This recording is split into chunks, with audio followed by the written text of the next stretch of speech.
Hi, my name's Jessica and I run an Aboriginal early childhood consultancy in Sydney called the Koori Curriculum that works with mainstream early childhood services to develop Aboriginal perspectives. I'm a Wiradjuri woman from New South Wales, but in saying that, I was brought up on Gadigal land in an urban city my whole life, but those are my roots. And I'm Jackie from Australia, or Brisbane, Australia. I'm an Aboriginal woman. I'm Camilla Roy from the St George area in Queensland, and I'm the Cultural Diversity Advisor for CMK. So I work with educators around embedding Aboriginal and Torres Strait Island perspectives within their services, and also for multicultural children or called children within that are coming to Australia that attend their services. I guess since we've been here in CMREAP, the ARNET conference, Jackie and I have been talking a lot about our country's Aboriginal history, our Black history, and the lack of awareness that a lot of the rest of the world, and even within Australia, that people have of their own country's Aboriginal and Torres Strait Islander people. Mm-hmm. Some of the past issues that our people have faced are things that we're still confronted with today through intergenerational trauma, particularly the long-lasting effects of the stolen generations. And I think it's said that the stolen generation, that there's not an Aboriginal family that hasn't been affected in New South Wales from that. And so when we talk about the stolen generation, we mean that from the very beginning, from when Australia was invaded, which happened on the 26th of January 1788, Aboriginal children were forcibly removed from their families and from their communities. And when children were removed, it was done in later years under the Protectorate Act, so they thought that Aboriginal children were better off to be assimilated into mainstream white society. So they were sent to institutions where many Aboriginal children were abused and neglected, and they had no support. So that was my Auntie Grace. She was put into a home or a dormitory called Sherbrooke, and so she was kept there until she was about 10. I think they sent her to a Bible school so that she could learn to go out into community to teach religion. But then she was taken to a property, and she was then the housekeeper or the person there. But that dormitory was not a nice life for her, because she didn't experience what it was like to have her mother to love and nurture her. And I just feel that those lost years of time with family has impacted on her very deeply, and her family as well. Her sons didn't realise that they were Aboriginal because she didn't talk about it, and I don't think it was something she wanted to, put her children in danger of maybe being taken away and stuff like that, or being, ostracised from community. Yeah. And it was also very common for Aboriginal children that were taken, they were removed at birth from hospitals, or they were removed from schools. So a lot of Aboriginal people today, they still don't know that they're Aboriginal because the birth records were destroyed, or they find out in late adulthood that they themselves were part of that stolen generation. So that really affects their identity. And what we see today as results of that is intergenerational trauma. So like Jackie said, her auntie, the effects of not having parenting role models when you yourself then become a parent. How do you know how to be a good mother or a good father? So it was seen that children that were part of the stolen generation, even when the act ended, that children were removed based on their Aboriginality, the trauma of that act itself was long lasting. There was a lot of mental health issues, drug and alcohol problems, no education, unemployment. So today, in New South Wales, 1 in 6 Aboriginal children are still in out-of-home care in the foster care system. And in fact, the numbers of children living away from their families today is far worse than it ever was during the times of the stolen generation. So even though the policies and the act has changed, that intergenerational trauma, it's very cyclical and it's long-lasting and it's deeply rooted.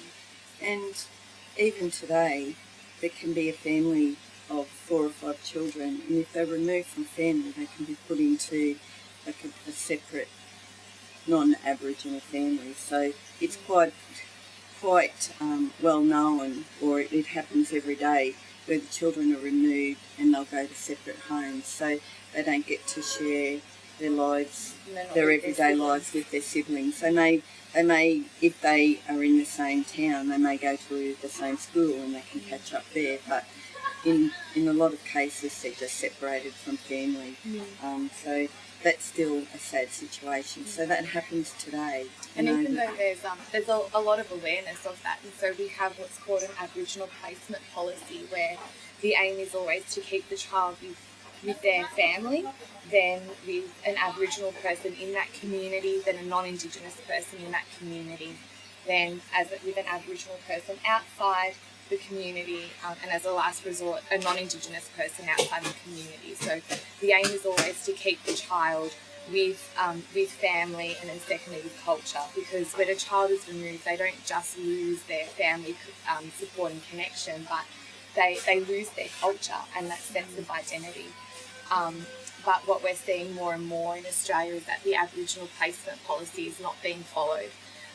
That a child could be removed from one state and sent to another. And we're not advocating for children to stay in situations where they are at risk, but when a mistake has been made, often a family member will come forward a week later and say, I'm so-and-so's auntie and I'm a fit carer for that child. You know, I have my own job, I have my own house, I don't drink, I don't smoke. I would love to be the carer of my niece or nephew. But the family court system is inundated with appeal cases. That last year only 9% of all appeal cases were heard in our state, which means that there is no way for our families to fight to gain back the access of their children, which is devastating. So we now see today that we're at risk of having another stolen generation, which I think is what motivates Jackie and I to have stronger families, stronger communities, to have stronger children. It's not just loss of culture, it's loss of language, it's loss of family, it's loss of everything. I mentioned in our group the other day that I can't speak for lots of families that have got language and culture, because my family don't have that. We don't have language and culture because that was lost lots and lots and lots of years ago.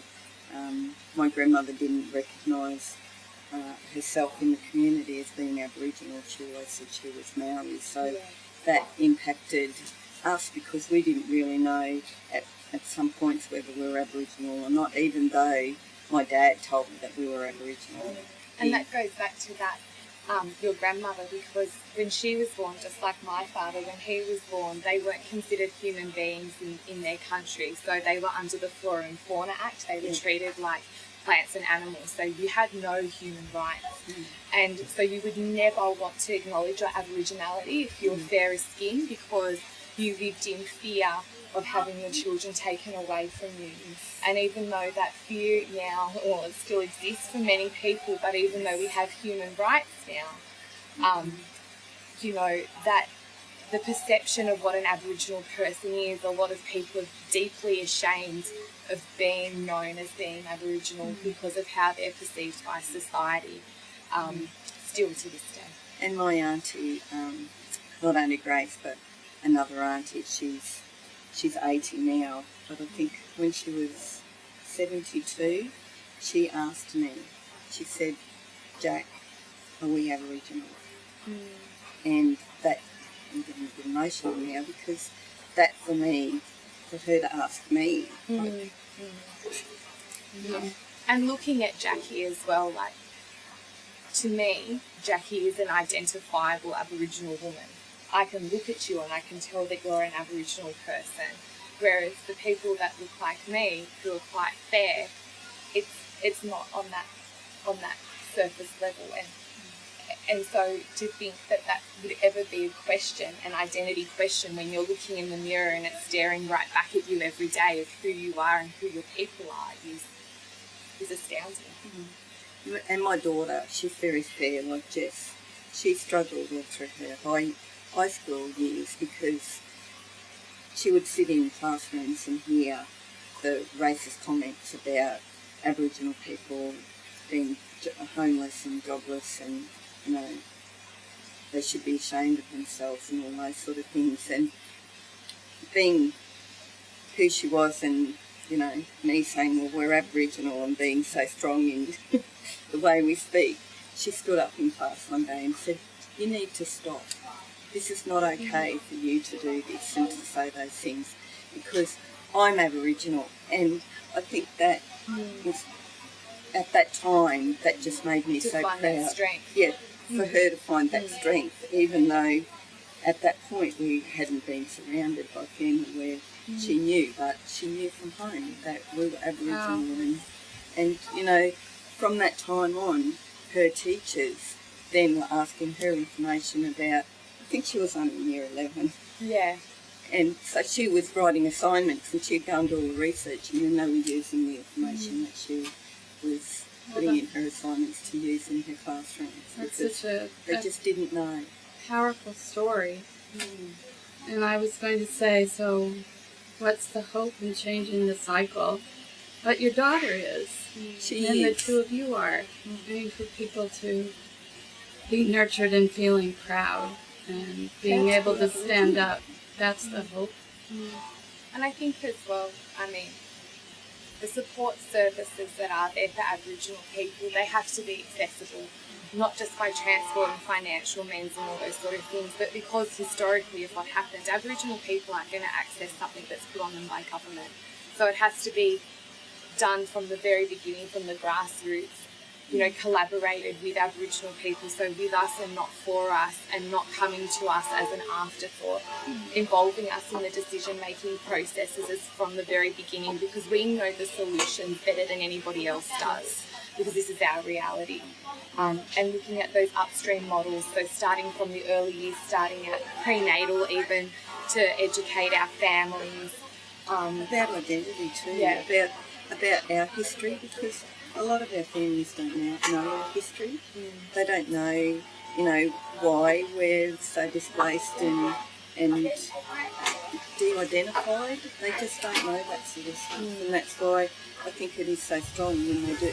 So it is so important that when they do go into, early childhood programs, that we talk about identity and culture and that sense of belonging. Teach it. Yeah. Teach cultural it. pride. Because it's not until now that, because it is part of our practice to embed Aboriginal Torres Strait Islander perspectives every day, and because it is in a lot of our kindergartens, they've actually got parents coming forward and saying, well, they hadn't identified as being Aboriginal before, but now they're saying, I'm Aboriginal.